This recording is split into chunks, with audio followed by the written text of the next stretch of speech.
Hello, magandang tanghali everyone. Ayan, magsisigang po tayo ngayon ng tanigi. Ayan, bali bumili pa ako ng tanigi sa palengke.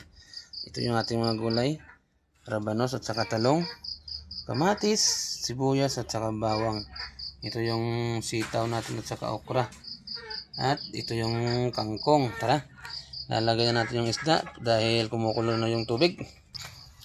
Yan guys, lalagay na natin yung ating mga sahog. Ito, sama-sama na natin yan.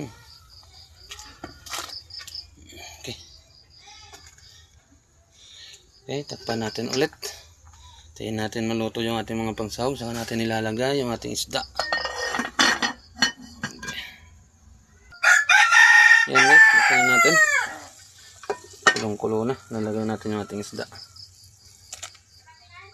Sarap nito, napakasarap tong isda na to. Tanigi. Okay. Shout out everyone. Shout out sa lahat ng aking viewers at followers.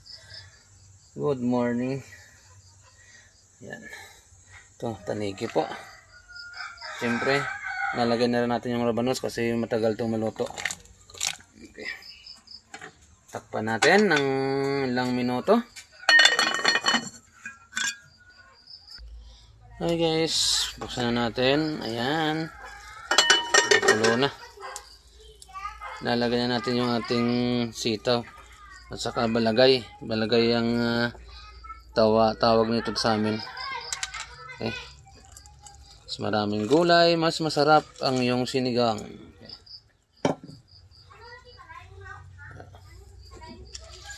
Okay. Napakasarap yan mga guys. Napakalasa ng isda na yan, tanigi. Okay guys, takpan natin ulit. Hintayin natin na kumulo. Saka natin lalagay yung ibang gulay. At saka tayo lalagay ng pangpalasa. Yan guys, lalagay na ako ng asin para may lasa na yung ating niluluto. Kaway-kaway sa lahat ng mga nanananghalian ngayon. Sa lahat ng may ganitong ulam. Kaway-kaway po. Shout out po. Sa lahat ng aking viewers and followers. Maraming salamat po sa walang sawang suporta. Okay, tatakpan natin ulit. Okay guys, buksan na natin ulit. Ayan, dahil kulong-kulo na siya. Okay, lalagay na natin yung ating kangkong. Yan. Ito yung ating kangkong mga kalainman. Ayan. Napakasarap talaga ng ulam pag maraming gulay. Talagang papadami ka talaga ng kain ito.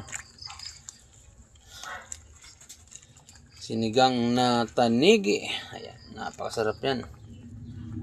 And ito na. Lalagyan na natin yung ating okra.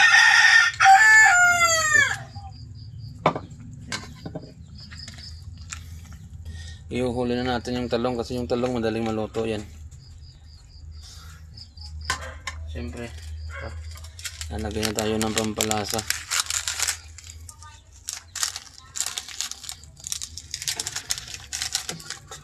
Ito, magic sarap. Magic sarap, baka naman pasarapin mo aking luto. Busin na natin yan. Okay. Gawin lang natin. Nagyan ko na yan ng asin. Tapos magic sarap. Maya maya ilalagay na natin yung talong.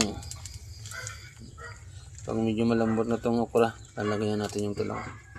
Tingnan nga natin.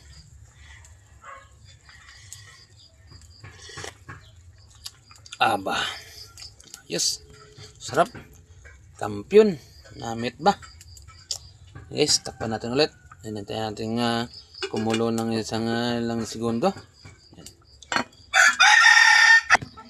Yan guys, kulong-kulo na siya. Ilalagay na natin yung ating talong. Saka papainal na natin siya. Painal nga timpla.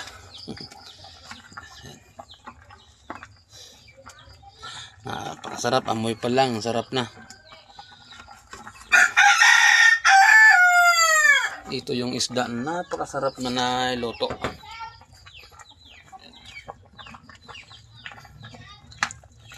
Okay. Ang sarap na to. Paki-comment naman po dyan sa baba kung saan umabot ang aking video. At kung taga saan po kayo. Ayan. Nalagyan na natin yung ating sinigang. Ayan mga ka-lineman.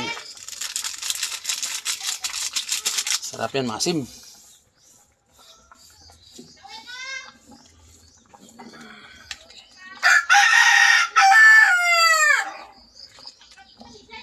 Natin. Sarap yan. Shout out po. At syempre maglalagay din po ako ng 4 na pirasong kalamansi na ating piniga. Tikman natin kung okay na. Sa lahat po na kumakain ng ganitong ulam, sinigang na isda, shout out po sa inyo. At shout out din po sa lahat ng aking mga kasama sa trabaho, sa lahat ng kapwa ko lineman, shout out. At sa lahat ng aking viewers and followers, shout out everyone. Ito.